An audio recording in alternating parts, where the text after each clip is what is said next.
Everyone, welcome to AB97 classes YouTube channel पे। मैं अजय सिंह आपका हार्दिक स्वागत करता हूं फिर से। आज की इस वीडियो में हम दक्षिण भारत की प्रमुख नवपाषाणिक जो संस्कृति है इसके बारे में हम अध्ययन करेंगे।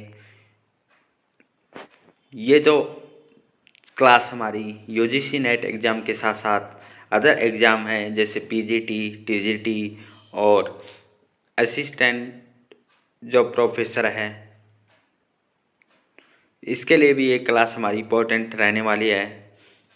जैसे आरपीएससी एग्ज़ाम में जो राजस्थान में प्रोफेसर की वैकेंसी आई हुई है और हरियाणा में प्रोफेसर की वैकेंसी आने वाली है और इसके साथ साथ अदर स्टेट है, उत्तराखंड है, उत्तर प्रदेश है, बिहार में जो वैकेंसी आने वाली है उसके लिए जो क्लास हमारी इम्पोर्टेंट रहेगी। ये हम दक्षिण भारत की नवपाषाणिक संस्कृति ये हम अध्ययन कर रहे हैं। इससे पहले हम पाषाण काल, पूरा पाषाण काल, मध्य पाषाण काल और जो मध्य पूरा पाषाण काल, उच्च पूरा पाषाण काल, मेसोलिथिक एज और न्यूलिथिक एज भी हमने किया है। इसमें हमारी जो लास्ट क्लास है ये दक्षिण भारत की नवपाषाणिक संस्कृतियाँ। ये जो चैप्टर है हमारा जो टॉपिक है ये आज की इस वीडियो में ख़त्म हो जाएगा। फिर नेक्स्ट जो हमारा चैप्टर आएगा वो सिंधु घाटी सभ्यता, सिंधु सभ्यता से हम डिस्कशन करेंगे। तो आज की इस लेक्चर को हम शुरू करते हैं। दक्षिण भारत की प्रमुख नवपाषाणिक संस्कृतियाँ बात करते हैं। सबसे पहले दक्षिण भारत में नवपाषाणिक पॉलिशदार कुल्हाड़ी 1842 में कर्नाटक के लिंगसुगूर से मिली है। तो इम्पोर्टेंट जो क्वेश्चन है जो इसको हम इम्पोर्टेंट क्वेश्चन मानेंगे क्योंकि नवपाषाणिक कौन सा काल है? नवपाषाण काल। इससे पहले हमने जो उत्तर और मध्य में नवपाषाण कालीन मैंने चर्चा की थी। उत्तर में सिंधु घाटी थी, उत्तर पश्चिम में थी मेरगढ़ थे और मध्य भारत में इलाहाबाद, यूपी, बिहार में। ये कौन सी सभ्यता है? दक्षिण भारत की। दक्षिण भारत में कौन सी स्टेट है? कर्नाटक स्टेट है। कर्नाटक स्टेट में कौन सी जगह? लिंगसुगूर जो एक जगह है, इसमें हमें पॉलिशदार कुल्हाड़ी मिली है। नवपाषाण कालीन की क्या विशेषताएं हैं? पूरा पाषाण, मध्य पाषाण और नवपाषाण काल में अगर अंतर करें तो नवपाषाण काल के में जो औजार मिले हैं हमें पॉलिशदार औजार मिले हैं। यही इसकी खास विशेषता है नवपाषाण काल की। पूरा पाषाण काल में पॉलिशदार औजार नहीं थे हमारे, परंतु नवपाषाण काल में क्या मिली है? कुल्हाड़ी मिली है। वो कैसी कुल्हाड़ी? पॉलिशदार है। परंतु कुल्हाड़ी तो पहले भी थी, हैंडेक्स मिली है हमें पूरा पाषाण काल में, परंतु वो पॉलिशदार नहीं थी। यही इसकी खास विशेषता है। चमकीले हैं औजार मिले हैं, पत्थर मिले हैं हमें, वो किसकी विशेषता है? नवपाषाण काल की है। इसमें है कर्नाटक। कर्नाटक में लिंगसुगूर से हमें 1842 में कब खोज किया? 1842 में नवपाषाण कालिक पॉलिशदार कुल्हाड़ी हमें मिली है। दक्षिण भारत की नवपाषाणिक संस्कृति की जो काल अवधि है 2900 ईसा पूर्व से 1000 ईसा पूर्व निर्धारित की गई है। ठीक, इस क्षेत्र में नवपाषाणिक संस्कृति को हिटलर ने दक्षिण पूर्वी एशिया से प्रभावित माना है। दक्षिण पूर्वी एशिया से, जो दक्षिण पूर्वी एशिया है उससे प्रभावित दक्षिण भारत जो है दक्षिण भारत है उसमें जो नवपाषाणिक कालिक संस्कृति को किससे माना है? कंपेयर किया, प्रभावित माना है दक्षिण पूर्वी एशिया से माना है। किसने माना है? हिटलर ने। किसने? हिटलर के द्वारा दक्षिण पूर्वी एशिया है वहाँ की जो सभ्यता है और भारत में जो दक्षिण भारत की सभ्यता को क्या प्रभावित माना है। महत्वपूर्ण ये है कि दक्षिण भारत की नवपाषाणिक संस्कृति, दक्षिण भारत की नवपाषाणिक संस्कृति महाराष्ट्र की ताम्रपाषाणिक जारवी संस्कृति से भी प्रभावित थी। तो दक्षिण भारत की जो संस्कृति है नवपाषाणिक संस्कृति किस किस क्षेत्र से प्रभावित है? सबसे पहले तो किससे प्रभावित है? दक्षिण पूर्वी एशिया से। किससे प्रभावित है? दक्षिण पूर्वी एशिया से जो दक्षिण भारत की जो नवपाषाणिक है वो प्रभावित है।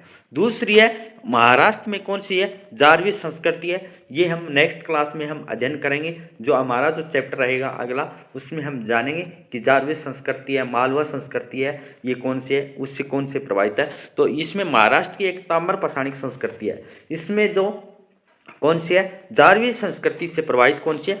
दक्षिण भारत की नवपाषाणिक। दक्षिण भारत में नवपाषाण काल की उगाई गई पहली फसल क्या है? इंपॉर्टेंट हमने जाना नवपाषाण काल में क्या आई थी? गेहूं के साग से हमें मिले थे मेरगढ़ से हमें गेहूं के साक्ष्य मिले। इलाहाबाद है, यहाँ नवपाषाण काल में हमें कृषि के जो साक्ष्य मिले थे। तो दक्षिण भारत में इंपॉर्टेंट बनता है, दक्षिण भारत में सबसे पहले उगाई गई फसल कौन सी थी? मोस्ट इंपॉर्टेंट क्वेश्चन है। दक्षिण भारत में नवपाषाण काल में उगाई गई पहली फसल मिलेट या रागी थी। रागी और कुल्थी यहाँ की प्रमुख फसल थी। रागी थी और कौन सी थी? कुल्थी। कौन सी? कुल्थी। कौन सी है? कुल्थी। कुल्थी और रागी नवपाषाणकालीन दक्षिण भारत की फसल थी। यहाँ से अभी तक जो क्वेश्चन बने हैं, कौन कौन से क्वेश्चन बनने की संभावना है? कैसी है? पॉलिशदार कुल्हाड़ी है। कब मिली? 1842 में। कौन सा क्षेत्र है? कर्नाटक का कौन सा? लिंगसूर क्षेत्र है। काल अवधि का है 2900 ईसा पूर्व से 1000 ईसा पूर्व है। ठीक है। इस संस्कृति को प्रभावित किया है वो माना है किसने? हिटलर ने। किससे माना है? दक्षिण पूर्वी एशिया से। और कौन सी है? महाराष्ट्र की जो संस्कृति है ताम्र पाषाणिक, उससे भी क्या है? ये दक्षिण भारत की नवपाषाणिक संस्कृति प्रभावित थी। यहाँ की पहली फसल है दक्षिण भारत की नवपाषाणिक की, वो है मिलेट और रागी। रागी और कुल्थी। कृषि जन्य बाजरा दक्षिण भारत में सबसे पहले इसी काल में आया था। दक्षिण भारत में सबसे पहले जो बाजरा आया है वो इसी काल में आया। किस काल में? नवपाषाणिक काल में। नवपाषाणिक काल में दक्षिण भारत में बाजरा आया था। रागी और कुल्थी है यहाँ की पहली फसल मानी जाती है। पहली फसल कौन सी थी? वो थी मिलेट। और कुल्थी भी यहाँ की फसल है। बाजरा भी दक्षिण भारत में आया था। फिर नेक्स्ट पॉइंट हमारा है वो कि टेक्कल कोट और हलूर से चना। टेक्कल और हलूर से क्या है? चना। क्या है? चना। और रागी के दाने भी मिले हैं। तो इंपॉर्टेंट है, दक्षिण भारत में नवपाषाणिक की जो फसलें थी मिलेट थी और रागी है, कुल्थी है और बाजरा भी है। और टेक्कल कोट और हलूर से चना और रागी के दाने मिले। क्वेश्चन बन जाएगा, चना और रागी के दाने टेक्कल कोट किस सभ्यता से? दक्षिण भारत की नवपाषाणिक सभ्यता से है। डीजे न्यू बोल्ड के द्वारा जो कुतगल में सबसे पहले राख के टीले उत्खनित किए थे। राख के टीले हमें सबसे पहले मिले हैं वो दक्षिण भारत में, वो जो है कुतगल। कौन सा है? कुतगल। किसके द्वारा? डीजे न्यू बोल्ड के द्वारा। लेकिन सबसे पहले रॉबर्ट ब्रूस फुट ने दक्षिण भारत में कई स्थानों पर राख के टीले को नवपाषाणिक भी बताया था। सबसे पहले जो बताया था वो रॉबर्ट ब्रूस फुट ने भी बताया। और जो कुतगुल है यहाँ में राख के टीले मिले हैं। किसको मिले? डीजे न्यू वर्ल्ड को मिले हैं। और रॉबर्ट ब्रूस फुट ने बुदिकनामा, क्या है? बुदिकनामा या कुडांतिनी के राख के टीलों का भी उत्खनन किया है। राख के टीलों में पशुपालन की पुष्टि भी होती है। आंध्र प्रदेश के उतनूर कहाँ का? आंध्र प्रदेश का। और कौन सा है? पलवाई। और कर्नाटक के संगनकुलू, पिकली हाल कर्नाटक का, कुपगल भी कर्नाटक का, बुद्धिहाल भी कर्नाटक से, कोडेकल भी कर्नाटक से। ये राख के टीले मिले हैं। कर्नाटक से राख के टीले मिले हैं संगनकुलू, पिकलीहल, कुपगुल, बुद्धिहाल, कोडेकल से राख के टीले हमें मिलते हैं। आंध्र प्रदेश के से राख के टीले मिले उतनूर और पलवाई। ध्यान रखना है नवपाषाणिक दक्षिण भारत की कौन सी है? उतनूर और पलवाई कहाँ है? आंध्र प्रदेश की। कर्नाटक से कौन से? सगनकुलू, पिकलीहोल, कुपगल, बुद्धिहाल और कोडेकल क्या है? राख के टीले हैं। और दक्षिण भारत में नवपाषाणिक है। उतनूर से राख का टीला कैसा था? आयताकार था। उतनूर कहाँ है? आंध्र प्रदेश में। जिसे पुरातत्वविद है, जो पुरातत्वविद है, इन्होंने गौशाला के रूप में परिभाषित किया गया है। रेमंड जो अल्चिन ने उतनूर से मवेशियों के खुर के छाप और मवेशियों के नाद व व्यापक अग्निकांड का साक्ष्य प्राप्त किया है। बुद्धिहाल के उत्खनन से सिद्ध होता है कि राख का टीला बस्ती का भी अंग होता है। महत्वपूर्ण है कि सभी दक्षिण भारतीय नवपाषाणिक स्थलों से राख के टीले मिले हैं। दक्षिण भारत में जो नवपाषाणिक स्थल है वहां से राख के टीले मिले। कहाँ से मिले? आंध्र प्रदेश से मिले, कर्नाटक से मिले। आंध्र प्रदेश के कौन है? उतनूर और पलवाई है। कौन से? उतनूर और पलवाई है। परंतु जो बुदिकनामा है यहाँ से भी राख के टीले मिले हैं। कर्नाटक से कौन से हैं? कर्नाटक के जो हैं सगनकलु, पिकलीहोल, कुपगल, बुदिहाल, कोडिकल से राग के टीले मिले हैं। तो यहाँ से जो हमारी इस स्लाइड से क्वेश्चन बनने की जो संभावना है वो कौन सी है? सबसे पहले दक्षिण भारत में जो पॉलीस्टार खिलाड़ी मिली है वो कब मिली? 1842 में। कौन सा है? लिंक्समूर। कहाँ है? कर्नाटक में। कर्नाटक से हमें राग के टीले मिले हैं। दक्षिण भारत में काल अवधि क्या है? 2900 से 1000 ईस्वी पूर्व है। फिर है इल्दन ने इससे दक्षिण पूर्वी एशिया से प्रभावित किया है। महाराष्ट्र की ताम्र पाषाण संस्कृति से भी प्रभावित थी। नव पाषाण में उगाई गई पहली फसल क्या है? मिलेट और रागी है। फिर कौन सी? कुल्थी है। बाजरा सबसे पहले दक्षिण भारत में यहीं उगाया गया था। टेक्कलकोट और अलूर से चना और रागी के दाने मिले। डीजे न्यूबोल्ड ने कुतगल से राग के टीले के उत्खनन किया। इससे पहले रॉबर्ट ब्रूस फुट ने भी राग के टीले को नवपाषाणिक बताया है। दक्षिण भारत में बूदिक नामा से हमें राग के टीले मिले। राग के टीले क्या पुष्टि करते हैं? पशुपालन की। फिर हमारा क्वेश्चन आंध्र प्रदेश के उतनूर और पलवाई राग के टीले मिले हैं। कर्नाटक में कौन से? संगनकलु, पिकलीहोल, कुपगल, बुदिहाल, कोडिकल भी राग के टीले। उतनूर का राग का टीला आंध्र प्रदेश में आयताकार था जो गौशाला के रूप में परिभाषित करता है। रेमंड अल्चिन ने उतनूर है उसे मवेशियों के खुर के छाप बताए। मवेशी के नाद है। व्यापक अग्निकुंड का साक्ष्य बताया। बुदिहाल कौन सा है? बुदिहाल का कर्नाटक का उत्खनन से सिद्ध होता है कि राग का टीला बस्ती का यंग होता है। दक्षिण भारतीय नवपाषाणिक स्थलों में राग के टीले की प्राप्ति है। सभी दक्षिण भारतीय नवपाषाणिक स्थल है वहां से राग के टीले की प्राप्ति नहीं होती। कुछ चुनिंदा है जो राग के टीले मिले जैसे आंध्र प्रदेश से, कर्नाटक से, और ये हमारे यहाँ से राग के टीले मिले हैं। नेक्स्ट है दक्षिण भारत में प्रसार क्षेत्र। दक्षिण भारत में अगर बात करते हैं कर्नाटक, कौन सा? कर्नाटक में बात करते हैं तो कौन सा? वाटगल, बुदिहाल, यहाँ से राग के टीला मिले हमें। और मास्की से, ब्रह्मगिरी से, संगनकुल्लू से राग के टीले मिले। पिकली होल से राग के टीले मिले। टेक्कलकोट, हलूर, कोडिकल, अमिंगे, मैसूर जिला, टी नसीरपुर आदि ये क्या है? कर्नाटक के। ध्यान रखना है जो कर्नाटक के नवपाषाणिक स्थल है कौन से है? वाटगल है, बुदिहाल है, मास्की है, और ब्रह्मगिरी, सगनकुलू, पिकलीहोल, टेक्कलकोट, हलूर, कोडिकल, अमिंगे, टी नसीरपुर। टेक्कलकोट से पत्थर के चौकार मकान व सोने की एक लटकन कान की बालियां मिली है। टेक्कलकोट है ये कर्नाटक से है। यहाँ से चौकार मकान के पत्थर मिले हैं, सोने की लटकन कान की बालियां मिली है। वाटगल है ये कहाँ है? वाटगल कर्नाटक में सुपारी मिली है। सीप का लटकन समाधि सामग्री से मृत बांडवी का प्रयोग भी है। पशुओं में मानव मृण मूर्तियां मिली है। एक स्त्री की गढ़ वाली मृण मूर्तियां जैसी नवीन विशेषताएं दक्षिण भारत की नवपाषाणिक संदर्भ में देखी है। बुदिहाल से सामुदायिक भोज मिला है। कहाँ? कर्नाटक में। आवासीय भूमि के बुच्चड़खाना गड्ढों और गढ़ों में समाधि स्थल 10 शिष्यों के शव भी हमें मिले हैं। कोडिकल से हिरण की 3 प्रजातियों के अवशेष भी हमें मिले हैं। तुंगभद्रा नदी पर स्थित हलूर नवपाषाणिक और महापाषाण के बीच की क्रांति काल का प्रतिनिधित्व करता है। कौन सा? हलूर। हलूर कहाँ है? कर्नाटक में। नवपाषाण और महापाषाण के बीच की जो क्रांति है काल का प्रतिनिधित्व करता है। हलूर कर्नाटक में। अस्थि कलश युगम भी जो अडियो से एक कलश युगम है वो प्राप्त हुआ है हलूर कर्नाटक से।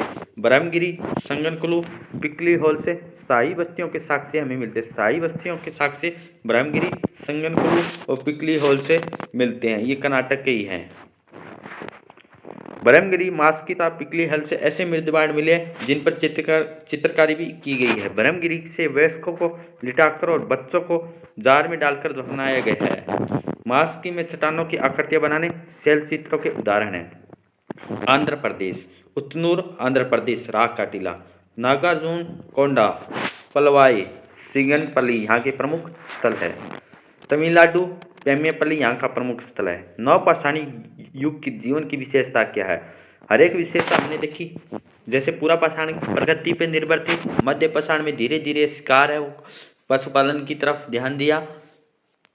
नवपाषाण काल में स्थायित्व आया, खाद्य उत्पादन हुआ, तो धीरे धीरे चेंज हो रहे थे, औजार भी चेंज हो रहा था। औजार के साथ साथ है तो उनका भोजन है वो भी परिवर्तन हो रहा था।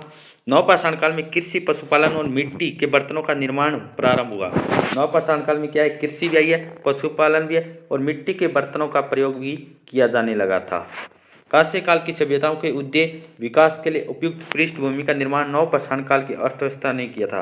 कांस्य काल की सभ्यता आती है तो किसने प्रारंभ माना जाता है, नवपाषाण काल से ही। अर्थव्यवस्था विशेषता को देखते गार्डन चाइल्ड ने नवपाषाणकालीन क्रांति बताया है। नवपाषाणकालीन क्रांति किसने दिया, चाइल्ड ने दिया नाम। मिट्टी के बर्तनों के प्रयोग ने लोगों के जीवन में स्थायित्व लाया। जहां मानव पहले उपभोक्ता था, कब फिर उत्पादक की भूमिका में आ गया। नवपाषाणिक सामान्यतः स्वावलंबी ग्राम समुदाय का प्रतिनिधित्व करता है। खाद्य व्यवस्था ने जनसंख्या वृद्धि लाई, लेकिन उतना उत्पादन अधिशेष नहीं निकल पा रहा जितना लोगों को नगरीय क्रांति का जन्म दे पाते। उनकी अर्थव्यवस्था निर्वाही बन रही थी। पहाड़ी इलाकों से दूर जाकर बस्तियां नहीं बना सकते क्योंकि पत्थर के औजार पर भी निर्भर थे।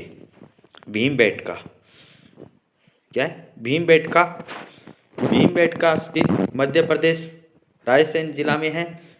खोज 1957 में विष्णुधर वाकड़कर, जो वाकड़कर हैं, इन्होंने विष्णुधर ने 1957 में इसकी खोज की गई है। भीमबेटका की रॉक पेंटिंग कब खोज हुई थी, 1867 और 68 में। यहाँ से परवर्ती एसुलियन से मध्य पाषाण काल तक के जो सांस्कृतिक क्रम दिखता है। भीमबेटका में कितनी गुफाएं, 642। कितने चित्रों का अंकन किया गया, 400। उच्च पूरा पाषाण काल से प्रारंभ हुआ। सबसे अधिक मध्य पाषाण काल के चित्र यहाँ से मिलते हैं। कुषाण और गुप्त काल के ब्राह्मी अक्षरों में अभिलेख भी मिलता है। भीमबेटका से अंत्यदृष्टि के साक्ष्य भी मिलते हैं।